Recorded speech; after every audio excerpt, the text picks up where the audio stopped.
வணக்கம். இது வழக்கு. தூங்கிக் கொண்டிருந்த மகனை வெட்டிக் கொன்ற தந்தை, பிள்ளை என்றும் பாராமல் கொடூரமாக நடந்தது ஏன்?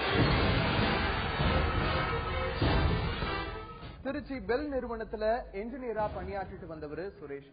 தனது தந்தையோட வசிச்சுட்டு வந்த சுரேஷ் அதிகாலையில் எழுந்து பார்க்கும்போது கொடூரமா கொலை செய்யப்பட்டு கிடக்கிறாரு.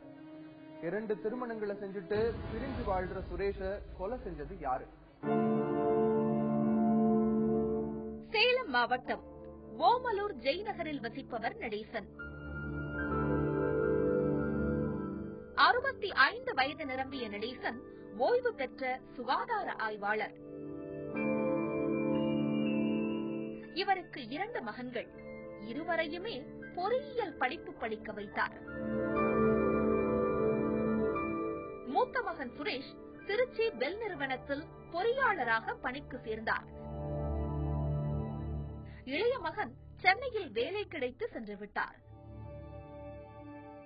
அடுத்தடுத்த 2 மகன்களுக்கும் விமர்சையாக திருமணமும் செய்து வைத்தார் நடேசன். சில ஆண்டுகள் கடந்த நிலையில் மூத்த மகன் சுரேஷ் தன் மனைவியை விவாகரத்து செய்துவிட்டு வேலையையும் விட்டுவிட்டு ஓமலூரிலேயே வந்து பெற்றோருடன் தங்கிக் கொண்டார். மது பழக்கத்திற்கும் அடிமையாகி இருந்தார். இதனிடையே சுரேஷ் சிவானி என்ற பெண்ணை 2வதாக திருமணமும் செய்து கொண்டார். ஆனாலும் சுரேஷ் குடிப்பதை மட்டும் நிறுத்தவில்லை, வேலைக்கும் செல்வதில்லை. ஏன்னா அவங்க அம்மா போயிடுச்சு, அவங்க அப்பா தான் சோறாக்கி போட்டுட்டே இருக்கிறாரு. பையனுக்கு சோறாக்கி வச்சுட்டு கடையில குழம்பு ஏதாவது வாங்கி தந்துட்டு அந்த மாதிரி இவர் தான் எல்லாமே பண்றாரு. அவர் வந்து அதை செய்யறதுக்கு இல்ல. அவங்க அம்மா அங்க போய் மகன் சின்ன போச்சு மாதிரி சொல்லும் போது இவன் என்னடா எப்ப பார்த்தா இப்படி பண்றான்ற மாதிரி அவருக்கான உண்மையா அவங்க ஃபேமிலி மேல எல்லாத்துக்கு மேலே அவ்வளோ பாக்குறாங்க. இது மாதிரி ஒருத்தவங்க முட்டாள் யாருமே அவரை எவ்வளவுக்கு எவ்வளவு பேருமோ நம்மள கழுத்த இருக்கிற மாதிரி இது உண்மையாலுமே அவங்க ஃபேமிலி பண்ணிட்டாங்க. அவரை அவங்க என்னையும் பிடிக்கும், என் கூட வரணும்னு ஆசை. ஆனாலும் அந்த குடும்ப பார்த்ததுனால அங்கேயும் இங்கேயுமா அவர் அல்லாடிக்கிட்டு. இதனால் சிவானியும் பிரிந்து அவரின் பெற்றோர் வீட்டுக்கே சென்று ஆசிரியர் பயிற்சி தேர்வுக்காக தயாராகி வந்தார். கடந்த மே 6ஆம் தேதி சுரேஷ் திருமண நாள் என்பதால் சிவானியை சந்தித்து கோவிலுக்கு சென்று வந்துள்ளார். 6ஆம் தேதி எங்களுக்கு வெட்டிங் டேக்காக நாங்க 2 பேருமே வந்து செவ்வாய்க்கட்டை காளியம்மன் கோயிலுக்கு வந்து அபிஷேகம் கொடுத்து போயிட்டு வந்துடணும். போயிட்டு வந்து மதியம் 2 பேருமே சேர்ந்து சாப்பிட்டுட்டு அவர் வந்து அவருக்கு வெட்டிங் டேன்னு தெரியும். என் ஃப்ரெண்டு விஷ் பண்ணும்போது அவருக்கு வெட்டிங் டேங்கிறது வந்து தெரியும். அது தெரிஞ்சதுனால அவர் வேலைக்கு போகாம இருக்கனால அவர்கிட்ட காசு எதுவும் கிடையாது. அதனால கிஃப்ட் வாங்கறதுக்காக அவங்க அக்கா கிட்ட பணம் வாங்க போறேன்னு சொல்லிட்டு போனவர். அதோட சரி நான் வந்து ஆயா எங்க பாட்டி உடம்பு இல்லாம இருக்காங்கன்ட்டு அவங்கள பாக்கிறதுக்காக நானும் கிளம்பிட்டேன். அதுக்கப்புறம் எனக்கு இப்ப ரிவிஷன் எக்ஸாம் நடந்துட்டு இருக்கிறது காரணத்தினால வந்து நான் அவருக்கு மேற்படி கால் பண்ணல. சரி எக்ஸாம் முடியட்டும், கான்சென்ட்ரேஷன் இதாகும் அப்படின்ட்டு விட்டுட்டேன். அன்றிரவு ஓமலூரில் பெற்றோர் வீட்டுக்கு வந்து தங்கிய சுரேஷ் மறுநாள் காலையில் வீட்டின் வரவேற்பறையில் கழுத்து அறுக்கப்பட்ட நிலையில் கொலை செய்யப்பட்டு ரத்த வெள்ளத்தில் கிடந்தார். சுரேஷின் தாய் இளைய மகன் வீட்டுக்கு சென்றிருந்த நிலையில் நடேசன் மட்டுமே இதனை கண்டு அதிர்ந்தார். ஓமலூர் காவல் நிலையத்திற்கு தகவல் கொடுத்தார். காவல்துறையினர் சம்பவம் நடந்த வீட்டிற்கு வந்து சுரேஷின் தந்தை நடேசனிடம் நடந்ததை கேட்டறிந்தனர். குடித்துவிட்டு வேலைக்கு செல்லாமல் சும்மா சுற்றிக் கொண்டிருந்த சுரேஷை யார் கொன்றிருப்பார்கள்? சுரேஷுக்கு எதிரிகள் யாரும் இல்லை என்று நடேசன் காவல்துறையினரிடம் தெரிவித்தார். உடனே மோப்பனாய் வரவழைக்கப்பட்டது. கொலையாகி கழுத்தறுக்கப்பட்ட நிலையில் ரத்த வெள்ளத்தில் கிடந்த சுரேஷிடம் இருந்து மோப்பனாய் புறப்பட்டு தெருவில் சிறிது தூரம் ஓடியது. வீட்டிற்குள்ளும் சுற்றியது. ஆனால் சந்தேகப்படும்படி எவரையும் அது பிடிக்கவில்லை. மேலும் காவல்துறையினர் கொலையாளி பற்றிய வேறு ஏதாவது தடயங்கள் கிடைக்கின்றனவா என்று தேடினர். ஆனால் சிறு தடயங்கள் கூட அகப்படவில்லை. கொலை மட்டும் தம்பி விசாரிக்கிறப்ப யார் பண்ணாங்கன்னு தெரியல. ஆனா கொலையாயிருச்சு, கொலை பண்ணிருக்காங்க. மேலதான் வீடு, கீழே வடிக்கிட்டு இருக்காங்க. ரோட்லயே பந்தல் போட்டு அதுலதான் உட்கார்ந்து இருந்தாங்க. ஏன் மேல போலங்க மாதிரி கொலை பண்ணிருக்காங்க, யார் அவங்களும் வந்து யார் பண்ணாங்கன்னு தெரியலன்ற மாதிரிதான் சொன்னாங்க. அதுக்காக தெரிஞ்ச ஒரு இன்ஸ்பெக்டர் கால் பண்ணி இந்த மாதிரி சொல்றாங்க சார், எனக்கு என்ன பண்றதுன்னு தெரியல. அவர் ஓமலூர் ஸ்டேஷனுக்கு கால் பண்ணி கேட்டு சொன்னாரு, இந்த மாதிரி அது நைட்டே கொலையாயிருச்சாம்பா, இது வந்து கொலை கேஸ், நீங்க போய் ஃபர்ஸ்ட் நான் கேஸ் கொடுக்கறதுக்காக தான் அவரை மூவ் பண்ணேன். அப்ப அவரு தான் சொன்னாரு, நீங்க கேஸ் கொடுக்க தேவையில்லைமா தனியா, அதே வந்து கேஸ் ஆயிருச்சு, அவங்க பாத்துக்குவாங்க அது என்ன எப்படின்ட்டு அப்படின்னு சொன்னாங்க. அடுத்து காவல்துறையினர் சுரேஷின் உடலை கைப்பற்றி சேத பரிசோதனைக்காக அரசு மருத்துவமனைக்கு அனுப்பி வைத்தனர். இப்ப ஈவினிங் வீட்டுக்கு 5:15 அங்க விட்டா இங்க வீடு வந்து சேர 6 மணி ஆயிடும். வீட்டுக்கு வந்ததுக்கு அப்புறம் இங்க கரண்ட் போச்சு. அப்பதான் வந்து என் செல் எடுத்து டார்ச் அடிக்கிறதுக்காக செல் எடுக்கும் போது இவங்க கால் மிஸ்டு கால்ல வந்து அவங்க அக்கா, எங்க சின்ன நாத்தனார் வீட்டுக்காரெல்லாம் கால் பண்ணியிருந்தாங்க. அதை பார்த்துட்டு தான் இவங்களுக்கு கால் பண்ணேன், இந்த மாதிரி நிறைய மிஸ்டு கால் இருக்குன்ட்டு. அப்பதான் இவங்க வந்து இந்த மாதிரி சொல்றாங்க, இந்த மாதிரி சுரேஷ் இறந்துட்டான், முத்துநாய் கமிட்டி சுடுகாட்டுல இருக்கிறவங்க நீ வந்துரு அப்படின்னு சொல்லி சொன்னாங்க.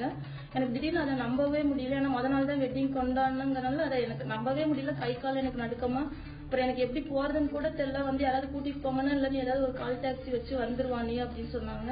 அப்புறம் இங்க பக்கத்து வீட்லயே ஒருத்தர் ஹெல்ப்புக்கு வந்து அவர் வண்டியிலேயே 2 வீலர்லயே போன்ல இடம் கேட்டுட்டு நாங்க அப்படியே போய் சேர்ந்தோம்.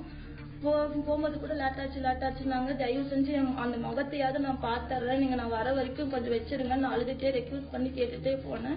அப்புறம் நாங்க போனோம்னா ஒரு முகம் மட்டும்தான் மூடாம வச்சிருந்தாங்க. ஒரே ஒரு செகண்ட் நான் முகத்தை பார்த்ததே எனக்கு தான் நிறுத்திட்டு வந்துட்டு அது அவரை எரிச்சுட்டாங்க. அது வரைக்கும் நான் எப்படின்னு கேட்டதுக்கும் அவங்க எனக்கு எதுவுமே தகவல் சொல்லல என்ன மாதிரி ஆச்சுன்னு. வீட்டுக்கு அவங்க இருந்து அவங்க வீட்டு பக்கம் தான், அவங்க வீட்டுக்கு வேன்ல போயிருந்தோம். நான் தனியா நின்று அழுதுட்டு யாரும் எனக்கு வந்து ஒரு ஆறுதல் கூட அப்ப யாரும் எதுவுமே சொல்லல. தொடர்ந்து விசாரணையை மேற்கொண்ட காவல்துறையினர் நடேசனின் அக்கம் பக்கத்தினரிடமும் விசாரணையை மேற்கொண்டனர். தூங்கிக் கொண்டிருந்த மகனை வெட்டிக் கொன்ற தந்தை, பிள்ளை என்றும் பாராமல் கொடூரமாக நடந்தது.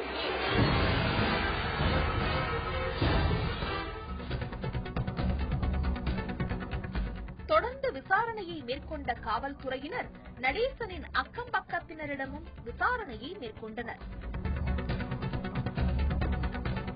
சிலர் சுரேஷ் மிக நல்லவர் என்றனர். போட்டாங்கன்னா நல்லா ஒழுக்கமா இருப்பான். போட்டாங்கன்னா மத்தவங்கள்ட்ட யாருக்கும் எந்த பிரச்சனையும் பண்ண மாட்டான். ஒருத்தர் போய் நான் குடிச்சு வந்தேன் அப்படின்னு அவங்கள கையை பிடிச்சிருக்கு, இவங்கள கையை பிடிச்சிருக்கிறது, அதெல்லாம் எந்த கெட்ட பழக்கமும் கிடையாது. இல்ல யாருக்கும் எந்த ஒரு தெருவு பொறுத்த வரைக்கும் இல்ல, 33 வருஷம் ஆகுது. தெருவு பொறுத்த வரைக்கும் யாருக்கும் அந்த மாதிரி எல்லாம் கிடையாது. அவங்களுக்குள்ள சண்டை பண்ணிப்பாங்க, அவ்வளவுதான். அது வீட்டுல சண்டை பண்ணது நம்மளுக்கு தெரியாது. வெளியில சண்டை சொன்னதுதான், வீட்டுல சண்டையாதுன்னு சொன்னாங்க வந்து நாங்கெல்லாம் பாக்கல, வீட்டுல சண்டை பண்ணது நாங்கெல்லாம் பாக்கல. ஆனால் வேறு சில அக்கம் பக்கத்தினரோ சுரேஷ் தினமும் குடித்துவிட்டு வந்து வீட்டில் உள்ள பெற்றோரிடம் தகராறு செய்வதும் குடிக்க பணம் கேட்பதும் நடந்ததாக கூறினர். அவரு ஆனா ரொம்ப நல்ல டைம் மாதிரி தான் தெரிஞ்சது. தண்ணி போடுவது போல நிறைய, வேற எதுவும் பக்கம் பக்கத்துலயே ஆட்டி எதுவும் பிரச்சனை எல்லாம் பண்றது இல்லை. ஆனா நிறைய நாள் பாத்துட்டீங்கன்னா ரோட்ல வீதியில கீழே கிடப்பாரு. பாவம் அப்பா அம்மா தான் வந்து தண்ணி ஊற்றி அவங்க தூக்கிட்டு போய் வீட்டுக்கு விட்டு போவாங்க. போயிட்டு மேல மாடியில இருந்து பார்த்தோம்னா தெரியும், அவங்க தண்ணி ஊற்றினோடே அவங்க அப்பா பிடிச்சி அடிக்கிறது, அம்மாவை பிடிச்சி அடிக்கிறது, ரொம்ப அட்டுலையும் பண்ணிட்டு இருந்தாப்புல. ஆனா அக்கம் பக்கத்துல யார்ட்டையும் தொல்லை கொடுக்கறது இல்லை. அதனால இண்டிவிஜுவலா நிறைய தொல்லைங்க வீட்டுல இருக்கிறவங்களுக்கு தான் தொல்லை கொடுத்துட்டு இருந்தாங்க. டெய்லியும் காலையில 5 மணில இருந்து குடிக்க ஆரம்பிச்சிருவாரு. குடிக்க ஆரம்பிச்சுட்டு நைட்டு 10 மணி வரைக்கும் குடிச்சிட்டு நைட்டு வீட்டுக்கு வந்து சண்டை பண்ண வராட்டம். ஆனா அது வெளியில தெரியல யாருக்கும். வெளியில யார்ட்டையும் பிரச்சனை பண்ண மாட்டாரு. ஆனா வெளியே தெரியல, வீட்டுக்குள்ள ஏதாவது பிரச்சனை பண்ணிருப்பாரு என்னன்னு தெரியல. அது அவங்க ஃபேமிலி உள்ளது. குடிச்சிட்டானா சவுண்டு கேட்கும், பக்கத்துல அக்கம் பக்கத்துல கேட்டாலும் நீ யாரு கேட்கறதுன்னு சொல்லிட்டு சண்டை பண்ணிட்டு இருப்பாரு. ஃபுல்லா குடிச்சிட்டு டெய்லி இதே பொழப்புல இருந்தது. வீட்டுல ஏதோ பணம் கேட்டு டார்ச்சர் என்னன்னு தெரியல, இப்படியே கூட இருக்கலாம். இதனிடையே சுரேஷின் இரண்டாவது மனைவி சிவானி காவல் நிலையத்தில் தன் கணவர் சுரேஷ் கொலையில் அவரின் குடும்பத்தினரே காரணமாக இருக்கலாம் என்று சந்தேகத்தை எழுப்பினார். உடனே காவல்துறையினரின் சந்தேக பார்வை சுரேஷின் தந்தை நடேசனின் மீது விழுந்தது. அதற்குள் ஓமலூர் காவல் நிலையம் சென்ற சுரேஷின் தந்தை நடேசன் தன் மகனை தான் கொன்றேன் என்று கூறி சரணடைந்தார். தனது மகன் சுரேஷ் தினமும் வேலைக்கு செல்லாமல் மது அருந்தி விட்டு வந்து தன்னையும் தனது மனைவியையும் அடித்து துன்புறுத்தி வந்தார் என்றும், இதனால் கடந்த மே 7ஆம் தேதி மதுபோதையில் வீட்டிற்கு வந்து தன்னோடு தகராறு செய்த சுரேஷை கத்தியால் கழுத்தை அறுத்து கொலை செய்ததாக காவல்துறையினரிடம் கூறினார்.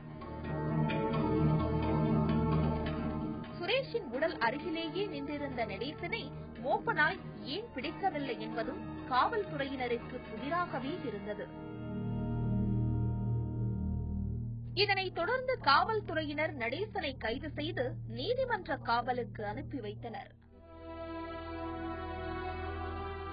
இதனைத் தொடர்ந்து சுரேஷின் இரண்டாவது மனைவி சிவானி தன் மாமனார் மட்டும் தன் கணவரை கொன்றிருக்க முடியாது, அவரின் தம்பி உட்பட வேறு சில உறவினரும் உடந்தையாக இருக்கக்கூடும் என்று சந்தேகத்தை எழுப்புகிறார்.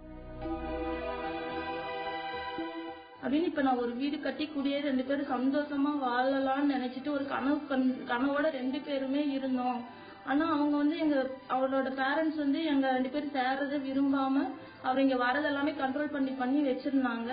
இந்த தகராறுல தான் அவங்க ஏதாவது மோட்டிவ்ல என்னை பிரிச்சு விட்டுருன்னு அவங்க எதிர்பார்த்தாங்க. அவர் அவங்க பேச கேட்காம என்னை பார்க்க வர்றது, இங்க என் கூட தங்கறதெல்லாம் அவங்களுக்கு விருப்பம் இல்லாம தான் இது மாதிரி செஞ்சிருக்காங்க. இப்பயும் அவங்க எதனாலயே தெரியல அந்த கேஸ்ல தப்பிக்கவோ எதுக்கோ என்னைய நான் பிரிஞ்சிருக்கேன்னு எல்லா இதுலயுமே நியூஸ் கொடுத்துட்டு இருக்காங்க. இதையும் அவங்க அப்பா மட்டும் தான் செஞ்சிருப்பாரான்னு எனக்கு சந்தேகமா இருக்கு. இது அவங்க அப்பா வயசான அவர் பண்ணிருக்கிறதுக்கு வாய்ப்பு இல்லைன்னு நான் நினைக்கிறேன். இது வேற யாரோட செஞ்சிருக்காங்க. அதை இன்னும் நல்லா விசாரிச்சு என் கணவரை கொண்டவங்களுக்கு சரியான தண்டனை வழங்க. இப்ப எங்க தம்பிக்காரன் வந்து 2 நாள் ஆகுது. அவன் சென்னையில இருக்கான். அவங்க 2 பொண்ணு. அவன் எம்ஏ முடிச்சுட்டு மெக்கானிக்கல் இன்ஜினியர். முதல்ல அமெரிக்கால இருந்தா இப்ப சென்னைக்கு வீடு கட்டி குடி வந்தாச்சு. இப்ப அங்க சென்னையில தான் அம்மா போட்டு போய் இருந்திருக்குது. இவங்க 2 நாள் ஆகுதுங்கிறாங்க. இவனே ஏதோ போட்டு ஏதோ கொண்டு அக்கா வீட்டுக்கு எல்லாம் ஓடிட்டு இப்ப எங்க அப்பா வயசானவங்க இவங்களை மாட்டி விடுறது காசு இருக்கிறதுனால அதை எப்படியோ இது பண்ணிக்கலாம்னு நினைச்சாங்க. என்னன்னு தெரியலங்க. ஆனா இவங்க சொன்னாங்க ஆமா இந்த மாதிரி 2 நாள் ஆகுது. ஆனா இதுக்கு எதுக்கு இவங்க இப்பதான் வந்தாங்க. அவங்க அவங்க பின் கட்ட முறைக்கு இல்ல அவங்க ஒர்க் பண்ணதுக்கான அங்கதான் இருந்துருக்காங்க. இப்போ அன்னைக்கு நியூஸ் கிடைச்சா மத்தியானம் தான் வந்து இருந்திருக்காங்க அப்படின்னா ஒரு 10 மணி நேரம் இன்னொரு மத்தியானம் வந்தாரு அப்படின்னாங்க. ஆனா இன்னைக்கு வாழ்க்கையே இல்லாம நான் ஒரு திக்கற்று நின்றுட்டு இருக்கிறேன். என் லைஃப் எனக்கு சூசைட் பண்ணிக்கலாம்னு கூட எனக்கு அவ்வளவு மனவேதனை உழைச்சலா இருக்கு. நான் எப்படியோ வாழணும்னு ஆசைப்பட்ட நேரத்துல என் லைஃப் நல்லா ஏதோ வெண்ணெய் திரண்டு வர நேரத்துல சட்டியும் அடிச்ச மாதிரி இவங்க இப்படி பண்ணி வச்சுட்டாங்க. எனக்கு இப்ப எப்படி வாழ்றதுன்னே தெரியல. ஒவ்வொரு செகண்ட் நினைச்சாலும் என்னால இது நரக வேதனை மாதிரி இதை ஜீரணிச்சு நான் எப்படி வாழ்வேன்னு தெரியல. எனக்கு ஆறுதல் சொல்ல கூட யாரும் இல்லாம நான் தவிச்சிட்டு. மேலும் தான் தற்கொலை செய்து கொள்ளும் மனநிலைக்கு தள்ளப்பட்டு விட்டதாகவும் கூறுகிறார். ஆனால் சுரேஷ் கொலை குறித்து சுரேஷின் தாயோ தம்பியோ எதுவும் பேச மறுக்கின்றனர். காவல்துறையினர் தொடர்ந்து விசாரணை மேற்கொண்டு வருகிறார்கள். விரைவில் தெரியவரும் உண்மை. மது போதைக்கு அடிமையான மகனை தந்தையே கொன்ற இந்த சம்பவம் ஓமலூர் பகுதியில் பெரும் பரபரப்பை ஏற்படுத்தியுள்ளது. வழக்கு நிகழ்ச்சியில் இது சொல்வதெல்லாம் சட்டம் பகுதி.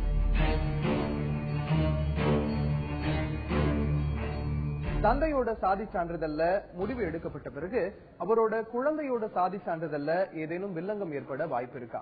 சட்டம் என்ன சொல்லுது? 2015 ஏப்ரல் கடைசி வாரத்துல சென்னை உயர்நீதிமன்றத்துல பெஞ்சில ஒரு வழக்கு விசாரணைக்காக வந்தது. நீதிபதி வி தனபாலன் மற்றும் நீதிபதி RS ராமநாதன் முன்னாடி அந்த வழக்கு விசாரணைக்காக வந்தது. அந்த வழக்கினுடைய பின்னணி என்ன அப்படின்னா, அந்த மனுதாரர் தந்தை தாக்கல் செய்த ஒரு ரிட்டு மனு தாக்கல் செய்கிறார். தன்னுடைய மகன் மற்றும் மகளுக்காக ஜாதி சான்றிதழ் ஆர்டிஓ தருமபுரி வந்து மனுவை வந்து நீண்ட நாளாக நிலுவையில் வைத்திருக்கிறார், தர மறுக்கிறார், சரியான உத்தரவு பிறப்பிக்கப்படவில்லைன்னு சொல்லி ஒரு மனு தாக்கல் செய்யறாரு. அந்த வழக்கில் சொல்லும் போதே அவர் சொல்றாரு, அவர் வந்து தருமபுரி மாவட்டத்தில் வந்து பாப்பிரெட்டிப்பட்டி அப்படிங்கிற ஒரு கிராமத்தை சார்ந்தவர். அவர் வந்து குருமாஸ் அப்படிங்கிற சொல்ற ஒரு எஸ்டி, அதாவது வந்து பழங்குடியினர் ஜாதியை சேர்ந்தவராகவும், அவருக்காக வந்து அவர் 94ல ஜாதி சான்றிதழ் வாங்கிட்டு அந்த அடிப்படையில் 1997ல வந்து ஃபுட் கார்பரேஷன் ஆஃப் இந்தியால வந்து பணியில் சேர்கிறார். அந்த பணியில் சேர்ந்திருக்கும் பொழுது சேர்ந்த பின்னர் அவருடைய ஜாதி சான்றிதழை வந்து ஜெனியூனிட்டி, அதனுடைய அசல் தன்மையை உறுதி செய்வதற்காக வந்து டிஸ்ட்ரிக்ட் லெவல் விஜிலன்ஸ் கமிட்டி, அதாவது அந்த மாவட்ட அளவிலான அந்த விஜிலன்ஸ் கண்காணிப்பு அந்த அமைப்பிடம் வந்து அந்த ஜாதி சான்றிதழ் அனுப்பி வைக்கப்படுகிறது அந்த ஃபுட் கார்பரேஷன் ஆஃப் இந்தியாவில இருந்து. அது உண்மைதானா, அந்த அடிப்படையில் வேலை பெற்றிருக்கிறாரு அப்படிங்கிற அடிப்படையில் அது இருக்கும் பொழுதே வந்து 2007ல வந்து ஒரு ஜிஓ ஒன்று இருக்கிறது. அதாவது ஆதி திராவிட நலத்துறையில போடப்பட்ட ஒரு அரசாணை. அந்த அரசாணையின்படி மாநில அளவிலான வந்து அந்த மீளாய்வு அமைப்பு, அதாவது ஸ்டேட் லெவல் ஸ்க்ரூட்னி கமிட்டி, அவங்க தான் வந்து இந்த ஜாதி சான்றிதழ் தொடர்பான விஷயங்களை வந்து ஆய்வு செய்து அவங்க முடிவெடுக்க வேண்டிய நபர் அப்படிங்கிற அடிப்படையில் அந்த விஷயங்கள் எல்லாமே அது டிஸ்ட்ரிக்ட் லெவல் விஜிலன்ஸ் கமிட்டியில இருந்து ஸ்டேட் லெவல் ஸ்க்ரூட்னி கமிட்டிக்கு அது போகிறது. அங்கே விசாரிக்கிறாங்க. ஆர்டிஓ உடைய அறிக்கை தாக்கல் செய்யப்படுகிறது, மனுதாரருடைய கூற்று ஏற்றுக்கொள்ளப்படுகிறது, ஜாதி சான்றிதழ் மற்ற எல்லா விஷயமான இன்ன பிற விஷயங்கள் எல்லாமே ஆய்வு செய்து ஒரு அறிக்கை தாக்கல் செய்யப்படுகிறது. அந்த அறிக்கையின் முடிவில் வந்து அவருக்கு வழங்கப்பட்ட 1994ல வழங்கப்பட்ட அந்த எஸ்டி சான்றிதழ் வந்து உண்மையானதுதான், அசல் தன்மை கொண்டதுதான் சொல்லி அந்த ஒரு அறிக்கை கொடுக்கப்படுகிறது. அது வாங்கின பின்னாடி அவர் அதன் பிறகு தனது மகனுக்கும் மகளுக்கும் வந்து ஒரு ஜாதி சான்றிதழ் விண்ணப்பிக்கிறார் அந்த சம்பந்தப்பட்ட வருவாய்த்துறை தருமபுரி மாவட்டத்தில். அப்ப வந்து அவர் எதெல்லாம் இணைக்கிறாருன்னா, தன்னுடைய ஜாதி சான்றிதழ் மற்றும் அந்த ஸ்டேட் லெவல் அந்த கமிட்டி வந்து ஸ்க்ரூட்னி கமிட்டி கொடுத்த ஆய்வு அறிக்கை மற்றும் என்னென்னலாம் நடந்துச்சோ அந்த உத்தரவு போன்ற விஷயங்கள்லாம் இணைத்து ஒரு ஜாதி சான்றிதழ் விண்ணப்பிக்கிறார். ஆனால் விண்ணப்பித்தும் வந்து அந்த ஆர்டிஓ வந்து சரியான உத்தரவு பிறப்பிக்கவில்லை அந்த சம்பந்தப்பட்டவருடைய மகன் மற்றும் மகளுடைய ஜாதி சான்றிதழ் விவகாரங்கள். அதற்காக ஒரு ரிட்டு மனு தாக்கல் செய்கிறார். அதுதான் வந்து நீதியரசர் வி தனபாலன் மற்றும் ராமநாதன் அவங்களுடைய அமர்வுக்கு முன்பாக அந்த வழக்கு வருகிறது. அப்ப தெளிவாக வரையறை செய்யறாங்க அவங்க இருவரும் வந்து அந்த ஜிஓ என்ன, ஜாதி சான்றிதழ் என்ன ஒரு விஷயம், ஸ்டேட் லெவல் ஸ்க்ரூட்னி கமிட்டியுடைய அதிகாரம் என்ன, அமைப்பு என்ன, அதுதான் வந்து மாநிலத்திலே வந்து ஜாதி சான்றிதழ் தொடர்பான விஷயங்களை ஆய்வு செய்து இறுதி அறிக்கையை சமர்ப்பிக்கும் ஒரு அமைப்பாக செயல்பட்டு வருகிறது. அப்படி ஒரு சர்டிபிகேட் கொடுக்கப்பட்ட பின்னர் அதை கையில் வைத்துக் கொண்டு மீண்டும் ஒரு சூப்பர் என்கொயரி ஒன்று நடத்துவது, அதாவது ஆர்டிஓ வந்து அதற்கு மேலாக தான் ஒரு விசாரணை செய்கிறாரு, அது உண்மைதானான்னு பார்க்கறதுக்கான அதிகாரம் கிடையவே கிடையாது. இது போன்ற அதிகாரிகளுடைய நடவடிக்கையின் காரணமாகத்தான் ஏராளமான வழக்குகள் நீதிமன்றத்தை வந்து ஏராளமாக வருகின்றன. இந்த குறிப்பிட்ட வழக்கில் கூட அவர் உத்தரவு பிறப்பித்திருந்தால் அந்த சம்பந்தப்பட்ட ஒரு ரிட் மனு வந்து அவங்க நீதிமன்றத்தை அணுக வேண்டிய அவசியம் இருந்திருக்காது. ஸ்டேட் லெவல் கமிட்டி வந்து ஆய்வு செய்து தந்தையுடைய ஜாதி சான்றிதழ் கொடுக்கப்பட்ட பின்னர், உத்தரவு பிறப்பிக்கப்பட்ட பின்னர் அதற்கான ஆவணங்கள் எல்லாம் இணைக்கப்பட்ட போதும் கூட மீண்டும் வந்து அவருடைய பசங்களுக்கு, அவங்களுடைய குழந்தைகளுக்கு ஜாதி சான்றிதழ் வழங்குவதை வந்து நிறுத்தி வைப்பதோ விசாரணை செய்வது வந்து சட்டத்துக்கு முரணானதுங்கிறத வந்து பதிவு செய்துவிட்டு 4 வார காலத்துக்குள்ளாக வந்து அந்த மனுவினை பொறுத்த வரைக்கும் நிலுவையில் இருந்தால் அவங்களுக்கு அப்பாவுடைய பேர்ல இருக்கக்கூடிய அந்த எஸ்டி அந்த ஜாதி சான்றிதழ் அடிப்படையில் வந்து ஜாதி சான்றிதழ் வழங்கணும்னு சொல்லி உத்தரவு கொடுத்திருக்கிறாங்க. மீண்டும் வேறொரு வழக்கோடு உங்களை சந்திக்கிறோம். அதுவரை தொடர்ந்து இணைந்திருங்கள் தந்தி தொலைக்காட்சியுடன்.